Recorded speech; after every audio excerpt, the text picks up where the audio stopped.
শহীদ জিয়া স্মৃতি ঐতিহ্যবাহী নৌকা বাইচ প্রতিযোগিতা ফাইনাল খেলা 2025। মোহাম্মদ জাফর আহমেদ, কুড়িগ্রাম জেলা সংবাদদাতা। ছবি চিত্র বিস্তারিত। কুড়িগ্রামে শহীদ জিয়া স্মৃতি ঐতিহ্যবাহী নৌকা বাইচের ফাইনাল খেলা অনুষ্ঠিত হয়েছে। খেলায় ঘোগাদহের ঘোগাদহ এক্সপ্রেস প্রথম স্থান করে জয়ী হয়। দ্বিতীয় স্থানে উঠে আসে নুনখাওয়ার গণতরী। নৌকা বাইচটি দেখতে ধরলা নদীর দুপারে লাখো মানুষের ঢল নামে। মঙ্গলবার বিকেলে ভোগডাঙ্গা ইউনিয়নে জগমনের চরধল্লা নদী এ নৌকা বাইচ অনুষ্ঠিত হয়। প্রথম স্থান অধিকার করা ঘোগাদহ এক্সপ্রেসকে একটি মহিষ ও দ্বিতীয় স্থান অধিকারী গণতরীকে একটি গরু পুরস্কার দেওয়া হবে বলে জানান আয়োজক কমিটি।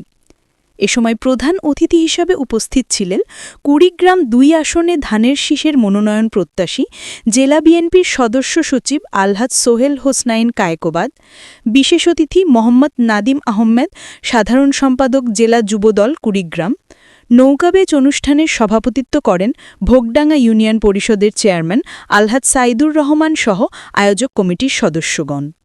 শুধুমাত্র বাংলাদেশের এই যুব সমাজকে মাদকমুক্ত করার লক্ষ্যে নৌকা বাইচ প্রতিযোগিতার ফাইনাল খেলা দেখার জন্য আমরা এখানে উপস্থিত হয়েছে। আমার যেহেতু সময় কম, আমি একটু পরে চলে যাব। আমার ঢাকার উদ্দেশ্যে যেতে হবে।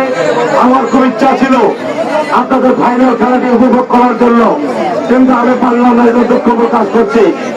আজকে আমরা মনে করি নৌকা বাইচ প্রতিযোগিতাকে উদ্দেশ্য করে আমরা যেভাবে কুড়িগ্রামের মানুষ আজকে ঐক্যবদ্ধ হয়েছে, সেই পুরানো ঐতিহ্য, গ্রামের ঐতিহ্য নৌকা বাইচ প্রতিযোগিতা খেলা দেখার জন্য আমি মনে করি সেইভাবেই আগামী দিনে এই অবহেলিত কুড়িগ্রামকে বিশ্বের মানচিত্রে, বাংলাদেশের মানচিত্রে উন্নত জায়গায় নিয়ে যাওয়ার জন্য, একটি সমৃদ্ধশালী কুড়িগ্রামকে নিয়ে যাওয়ার জন্য আগামী দিনে সবাইকে আমাদের ঐক্যবদ্ধ হতে হবে। সাথী ভাইরা, যারা কুড়িগ্রামকে নেতৃত্ব দিয়েছেন, যারা দীর্ঘদিন কুড়িগ্রামের জনপ্রতিনিধি ছিলেন, আমাদের পবিত্র আমাদেরকে নিয়ে যারা আমাদের কুড়িগ্রামকে গরিব বানিয়ে দিয়েছেন, যারা আমাদের চরাঞ্চলে মানুষের ভাগ্য উন্নয়নের জন্য কোনো কাজ করেননি, যারা আমাদের নদী ভাবে ভরা, পুকুর ভরা মাছ ছিল, সোনা ভরা ধান ছিল, আজকে আমরা হয়েছি খামড়ার টিপো। আজকে আমরা দক্ষিণবঙ্গে আমাদের ভাইয়েরা, আমাদের সন্তানেরা আজকে কষ্ট করে পরিবার পরিজন ছেড়ে আজকে দক্ষিণবঙ্গে কাজের সন্ধানে যেতে পারছে। সেই জন্য আমাদেরকে সেই পুরনো ইতিহাসকে ভুলে যেতে হবে। আগামী দিনে কুড়িগ্রামকে নিয়ে স্বপ্ন দেখতে হবে। আমরা পিছিয়ে থাকতে চাই না, আমরা কুড়িগ্রামকে এগিয়ে দিতে চাই। আমরা কুড়িগ্রামের মানুষের স্বাস্থ্য সেবা নিশ্চিত করতে চাই।